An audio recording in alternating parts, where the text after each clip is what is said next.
अस्सलाम वालेकुम Pakistan, good morning. आप देख रहे हैं सुबह की सोच और मेरे साथ हैं गजल अशरफ और मेरे साथ हैं स्नैल लियाकत। अस्सलाम वालेकुम, गुड मॉर्निंग। आप सबको सुबह बखैर। उम्मीद करते हैं कि आप सब ठीक ठाक होंगे।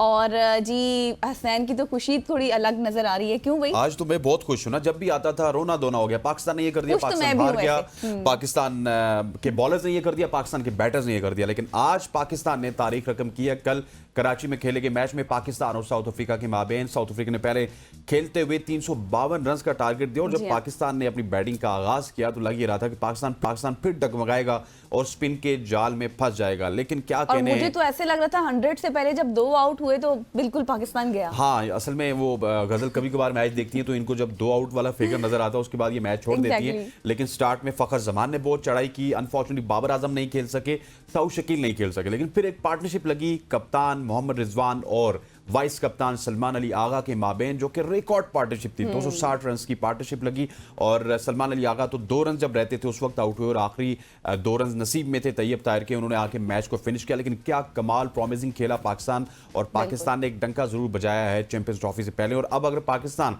इसी कप के फाइनल में न्यूजीलैंड को शिकस्त दे देता तो आपका 19 फेब को पहला मैच भी चैंपियंस ट्रॉफी का न्यूजीलैंड के साथ है। और एक स्पार्क चाहिए होता है, एक कॉम्बिनेशन जब आपका बन जाता है तो उसी को आपने बरकरार रखना होता है, स्पार्क चाहिए होता है। वो स्पार्क पाकिस्तान के पास है। खुदारा पाकिस्तान क्रिकेट टीम से ये गुजारिश करेंगे कि कंसिस्टेंसी के साथ आप खेलते रहिए और इसी तरह से कौम को, हमें खुशखबरियां भी देते रहे और खुशी भी देते रहे, क्योंकि बेसिकली है तो ये तैयारी ही ना ट्राई नेशन सीरीज जो हो रही है चैंपियंस ट्रॉफी से पहले।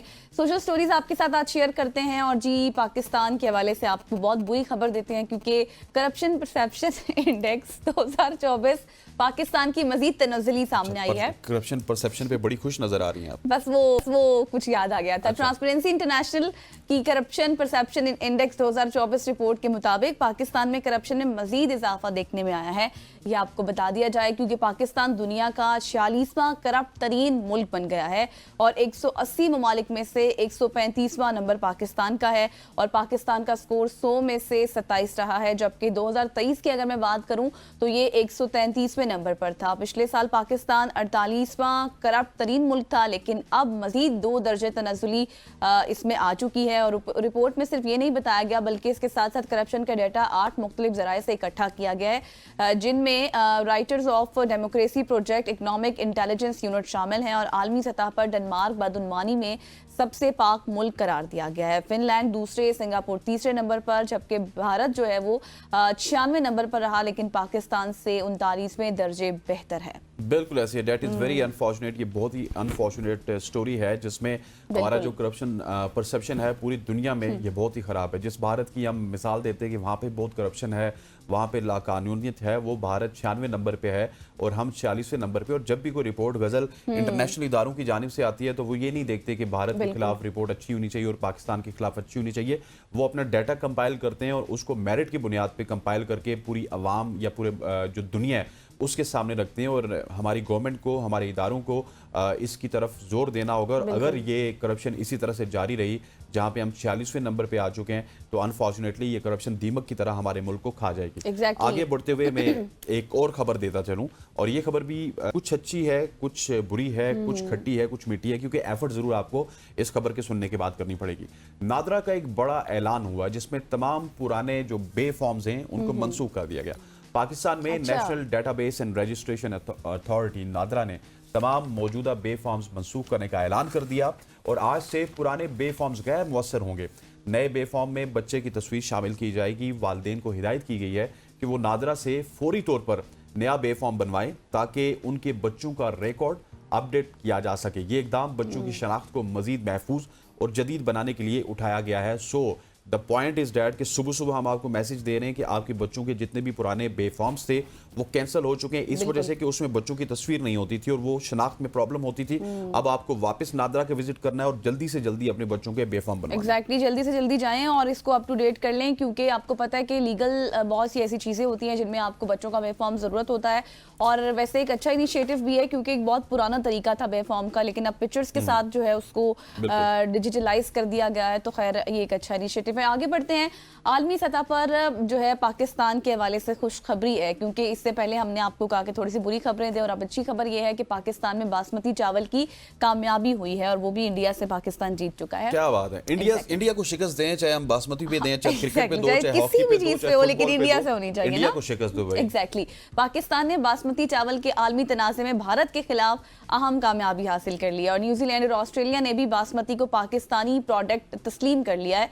ये एक बहुत बड़ी बात है और इसके साथ साथ यूरोपीय यूनियन भी जल्द पाकिस्तान के हक में फैसला दे सकती है और तहकीक जो की गई है उसके मुताबिक बासमती चावल की असल जाए पैदाइश हाफिजाबाद यानी कि पाकिस्तान ही है और पाकिस्तान की बासमती चावल की बरामदात $4 अरब तक पहुंच चुकी हैं, जबकि आलमी बासमती मार्केट $27 अरब की है। और भारत की ये मुखालिफत थी कि बहुत ज़्यादा कि भारत समझता था कि ये हमारा जो है वो ओरिजिनेट है, लेकिन ऐसा नहीं है। माहिरीन और तारीख ने पाकिस्तान के दावे को मजबूत यादों पर साबित कर दिया और इसके साथ साथ पाकिस्तान के जोग्राफियाई हुकूक के तहफ़्फ़ुज़ से आलमी मंडी में इसकी हैसियत मजीद कम हो चुकी है और पाकिस्तान जीत चुका है। बिल्कुल ऐसे है। और ये चावलों का केस बड़ा एक मुनफरिद केस था, जिसमें जब मैं भी दुबई होता था तो जितने भी पाकिस्तान के चावल थे यहाँ से दुबई जाते थे, दुबई से वो इंडिया की पैकिंग उनके ऊपर लगती थी, मेड इन इंडिया लिखा होता था और उसके बाद वो पूरी दुनिया में जाते थे और अनफॉर्चुनेटली पाकिस्तान का चावल इंडियन लेबल से पूरी दुनिया में बिकता था। अब हमारी जो बरामदात जिस तरह इन्होंने कहा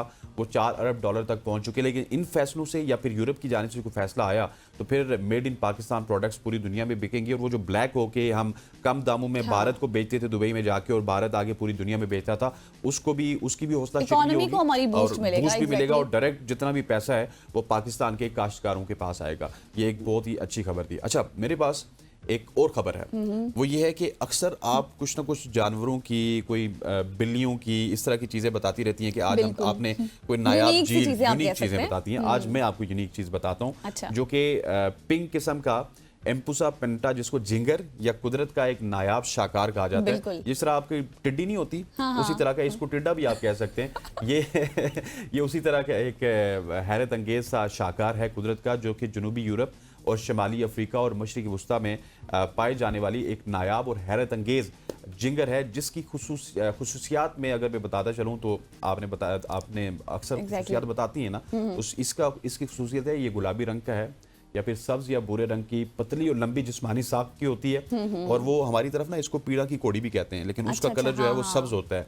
ठीक है, इसका बेसिक मकसद ये है कि बैठो और शिकार करो की हिकमत अमली अपनाते हुए छुप कर हमला करना और अपने इर्द गिर्द की झाड़ियों में आसानी से घुल मिल जाना।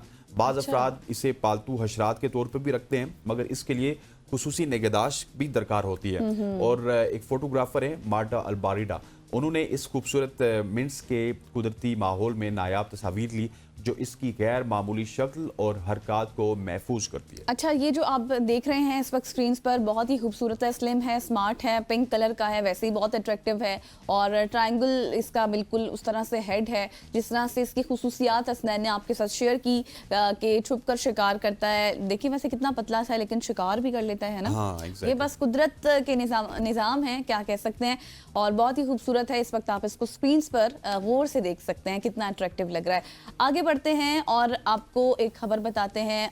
ख़वातीन के लिए ये बहुत ज़्यादा इंटरेस्टिंग होगी और हैरान कुन भी होगी शायद, क्योंकि आपको पता है कि घरों में बहुत ज़्यादा इस्तेमाल किए जाते हैं नॉन स्टिक बर्तन जो होते हैं, हम इस्तेमाल करते हैं और शौकिया तौर पर भी, जैसे मेरी अम्मी को भी बहुत पसंद है, वो भी बहुत ज़्यादा इन बर्तनों का इस्तेमाल करती हैं। अब नहीं पसंद आएंगे अगर आपकी अम्मी क्योंकि ये जो अनकवर्ड जो फैक्ट सामने आए हैं ना, फाइंडिंग सामने आई है, वो मैं आपके साथ शेयर करूंगी। साइंसदानों ने ये इंतबाह जारी कर दिया है और तहकीक की गई है कि नॉन स्टिक जो बर्तन होते हैं उनके इस्तेमाल से खतरनाक माइक्रो प्लास्टिक खाने में शामिल हो सकता है। एक मामूली खराश भी अगर आ जाती है ना आपके किसी भी पैन के ऊपर, तो वो 9000 माइक्रो प्लास्टिक ज़रात खाने में शामिल हो सकते हैं। और इसके साथ साथ आप ये देखें कि अगर कुछ भी टूट जाता है, हल्का सा भी स्क्रैच आ जाता है, माइनर सा भी, तो कितने ज़्यादा जहरीले जो आपके केमिकल्स होते हैं वो खानों में दाखिल हो सकते हैं। और माहिरीन ये मशवरा देते हैं कि नॉन स्टिक बर्तनों को मोहतात अंदाज में इस्तेमाल करें और स्टेनलेस स्टील का या फिर कास्ट आयरन को बतौर मुतबादल अपनाएं ताकि सेहत के मुमकिना खतरात कम किए जा सके। और प्लास्टिक के हवाले से तो वैसे ही बहुत कैंपेन्स चली हैं। एग्जैक्टली, प्लास्टिक के हवाले से कैंपेन्स चली हैं, लेकिन ये जो फिगर्स आपने बताई ये काफ़ी खतरनाक हैं। इसके हवाले से हमें केयर करनी चाहिए और ये स्टोरी शामिल करने का मकसद भी ये होता है कि सुबह खवातीन हमें देख रही होती हैं, उन्हें अपनी भी केयर करनी है और अपने अहले खाना की भी केयर करनी है और इन बर्तनों से जान छुड़ानी है। खवातीन हज़रात, यहाँ पे वक्त हुआ चाहता है एक शॉर्ट सी कमर्शियल ब्रेक का। ब्रेक लेते हैं, वापस आते हैं। Stay with us.